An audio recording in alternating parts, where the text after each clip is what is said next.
Nearly a million people cancelled their subscriptions with Netflix in the past 3 months, but the streaming giant's expected to lose twice the number. For the first time in a decade, the number of subscribers that Netflix has declined. Now, the question the company is asking is, are you still watching? दोस्तों, अगर आप global online streaming services को देखोगे तो आप ये notice करोगे ये जो ऑनलाइन स्ट्रीमिंग सर्विसेज की स्पेस है ये बहुत ही ज़्यादा कॉम्पिटिटिव है। लेकिन इतने कॉम्पिटिशन के होते हुए भी अगर कोई ऐसी कंपनी है जिसने इस स्पेस को डोमिनेट किया है तो वो है नेटफ्लिक्स। नेटफ्लिक्स के आज ग्लोबली 220 मिलियन सब्सक्राइबर्स है। तो फिर ऐसे कौन से रीजंस हैं जिसके कारण नेटफ्लिक्स ग्लोबली अपने सब्सक्राइबर्स को खोते जा रहा है और मार्च 2022 से लेकर अब तक अपने 1 मिलियन सब्सक्राइबर्स लूज कर चुका है। आइए समझते हैं इसको इस वीडियो में। नेटफ्लिक्स के केस को समझने के लिए आपको नेटफ्लिक्स के बिजनेस मॉडल और उसके मार्केट पेनिट्रेशन को थोड़ा डिटेल में समझना पड़ेगा। अगर आप नेटफ्लिक्स को देखोगे तो आप ये नोटिस करोगे कि नेटफ्लिक्स का जो बिजनेस मॉडल है वो दूसरे OTT प्लेटफॉर्म की तरह बिल्कुल सेम है। मतलब नेटफ्लिक्स एक सब्सक्रिप्शन बेस्ड OTT प्लेटफॉर्म है। लेकिन दो ऐसी चीज़ें जो नेटफ्लिक्स को बाकी OTT प्लेटफॉर्म से अलग करती है वो है नंबर 1 नेटफ्लिक्स की extensive library of content, document and series, and number 2 Netflix support करता है wide range of devices including gaming devices. लेकिन 2022 आते आते नेटफ्लिक्स के लिए चीज़ें थोड़ी बदलना शुरू हो जाती है। अगर आप नेटफ्लिक्स के मार्केट शेयर को ध्यान से देखोगे तो आप ये नोटिस करोगे कि अमेरिका में 25% स्ट्रीमिंग सर्विस सब्सक्रिप्शन नेटफ्लिक्स के पास है। वहीं पे यूरोप में ये नंबर 35% तक है और इंडिया में सिर्फ 3% के आसपास। तो इसका मतलब ये है कि नेटफ्लिक्स के बिजनेस का 60% रेवेन्यू अमेरिकन और यूरोपियन मार्केट से आता है। And this is exactly where Netflix is struggling at this particular point of time. जहाँ पे यूरोपियन मार्केट में यूक्रेन की इन्वेजन के बाद नेटफ्लिक्स अपने ऑपरेशंस को रशिया से विड्रॉ कर चुका है, जिसके कारण नेटफ्लिक्स को अपने 7 लाख सब्सक्राइबर्स का लॉस होता है यूरोप और रशिया में। वहीं पे दूसरी तरफ अगर आप अमेरिकन मार्केट को ऑब्जर्व करोगे तो आप ये नोटिस करोगे कि नेटफ्लिक्स को चैलेंज करने के लिए at this point of time दूसरी मीडिया कंपनीज भी आ गई है और इसमें सबसे ऊपर है Disney, HBO max and discovery plus. अब आपके मन में ये सवाल आ सकता है कि ये तीनों कंपनी आखिर ऐसा क्या कर रही है कि इनके कारण नेटफ्लिक्स जैसी कंपनी को इतने हैवी लॉसेस इनकम करने को मिल रहे हैं अमेरिकन मार्केट में। अगर आप इन तीनों कंपनी को क्लोजली ऑब्जर्व करोगे तो आप ये नोटिस करोगे कि ये तीनों कंपनी कोई ऑर्डिनरी मीडिया कंपनी नहीं है बल्कि अमेरिकन मीडिया इंडस्ट्री की हैवी वेट कंपनीज है। और इन तीनों कंपनीज का major source of revenue OTT platform के थ्रू जो सब्सक्रिप्शन आता है वो नहीं है बल्कि थिएटर रिलीजेस है और अपने फिल्मों के राइट्स और अपने कंटेंट के राइट्स और नेटफ्लिक्स और अदर OTT प्लेटफॉर्म जैसे Amazon प्राइम को सेल करती है। उससे ये तीनों कंपनीज अपने मैक्सिमम प्रॉफिट को अर्न करती है और यही कंटेंट के राइट्स को सेल करने वाला एरिया है जहाँ पे डिज्नी, HBO मैक्स और डिस्कवरी प्लस ने सोचा है कि हम नेटफ्लिक्स को टक्कर देंगे by not selling the rights to Netflix but by launching their own content in their own OTT platform. अब इससे कारण होता ये है कि जो सब्सक्राइबर्स पहले नेटफ्लिक्स के पास थे वो नेटफ्लिक्स पे लैक ऑफ कंटेंट या लैक ऑफ डिजाइनेबल कंटेंट ना मिलने के कारण वो अपने OTT प्लेटफॉर्म को चेंज कर लेते हैं, जिसके कारण वो या तो डिज्नी प्लस में चले जाते हैं या HBO मैक्स में चले जाते हैं for new movie releases. As a result Netflix अपने अच्छे खासे सब्सक्रिप्शन बेस को लूज करना शुरू कर देती है। लेकिन डिज्नी, HBO मैक्स और डिस्कवरी प्लस जैसी कंपनीज जिन्होंने आज अपना OTT प्लेटफॉर्म निकाला है और वहीं पे अपना कंटेंट रिलीज कर रही है, कि नेटफ्लिक्स को इनके बारे में पता नहीं था कि फ्यूचर में ये तीनों कंपनीज जो आज के टाइम पे अपने कंटेंट को बेच रही है वो फ्यूचर में अपना OTT प्लेटफॉर्म बना सकती है। नेटफ्लिक्स को इसके बारे में बहुत पहले से ही मालूम था और 2010 और 2011 में जब नेटफ्लिक्स ने सर्वे किया था तो उनको ये पता चल गया था कि 2020-2021 आते आते बहुत सारी मीडिया कंपनीज अमेरिका में जो आज के टाइम पे अपने कंटेंट को नेटफ्लिक्स को सेल कर रही है एंड वो अपने सारे कंटेंट को अपने खुद के OTT प्लेटफॉर्म पे लॉन्च करना शुरू कर देगी। इसलिए 2010-11 में नेटफ्लिक्स हैवी इन्वेस्टमेंट करती है प्रोडक्शन के ऊपर और अपने खुद के कंटेंट निकालने के ऊपर। और 2013 से 2020 के बीच नेटफ्लिक्स अपने नेटफ्लिक्स ओरिजिनल सेक्शंस में बहुत ही सारी आइकॉनिक सीरीज जैसे 13 Reasons Why, House of Cards, Daredevil जैसी आइकॉनिक सीरीज को लॉन्च करती है। और ऐसे अच्छे कंटेंट को कंसिस्टेंटली बनाने के लिए एक अच्छे खासे पैसे की जरूरत पड़ती है।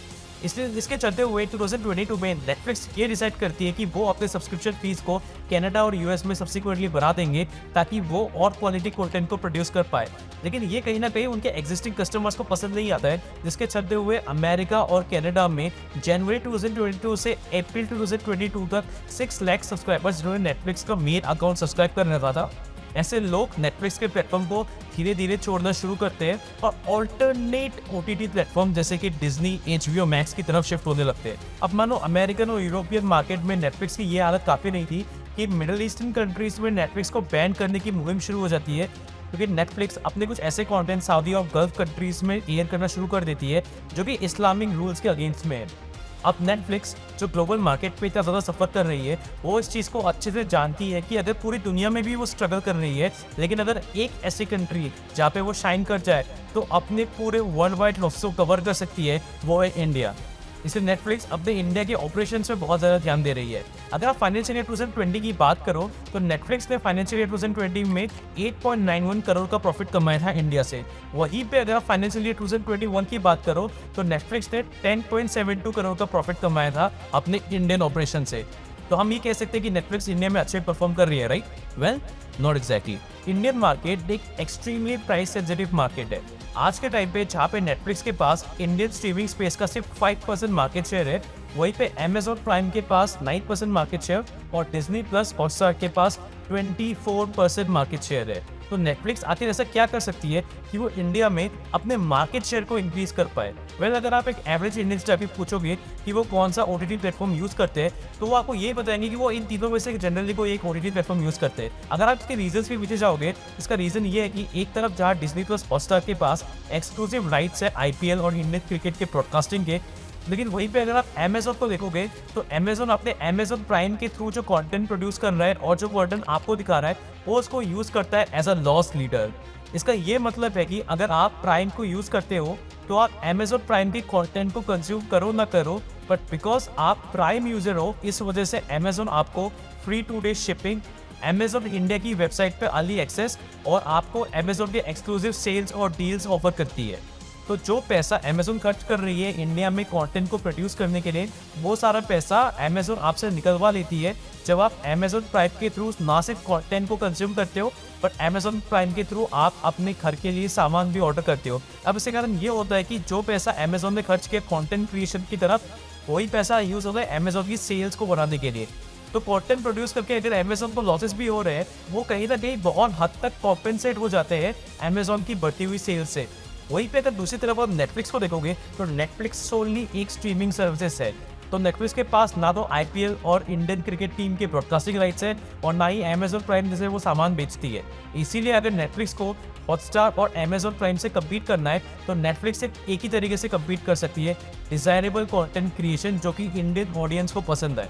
और आज के टाइम पे जहाँ पे साउथ की मूवीज ने बॉक्स ऑफिस में धमाका कर रखा है, वहीं पे Netflix as a first mover advantage लेने के लिए टॉलीवुड पहुंच गया है और टॉलीवुड के कंटेंट को अपने प्लेटफॉर्म पे लाने की तैयारी कर रहा है। अगर आज के टाइम पे आप किसी इंडियन से बात करोगे जो नेटफ्लिक्स को यूज कर रहा है, कि वो नेटफ्लिक्स को यूज तो करता है, लेकिन नेटफ्लिक्स को यूज वो इंडियन कंटेंट देखने के लिए नहीं करता, बल्कि वो अमेरिकन या फॉरेन कंटेंट देखने के लिए यूज करता है। इसका मेजर रीजन ये है कि नेटफ्लिक्स इंडियन ऑडियंस को पसंद आने वाले ऐसे कंटेंट को प्रोड्यूस ही नहीं कर पाया है। तो इसका मतलब ये है कि अगर हम सेक्रेट गेम्स को अलग कर दे तो नेटफ्लिक्स बहुत ही ऐसा कम कंटेंट बना पा रहा है जो कि इंडियन ऑडियंस को अपील करे। वहीं पे अगर आप Amazon प्राइम की बात करोगे तो वो कंसिस्टेंटली ऐसे कंटेंट बनाते जा रहा है जो कि इंडियन ऑडियंस को पसंद आता है। इसका सबसे बड़ा एग्जांपल है फैमिली मैन।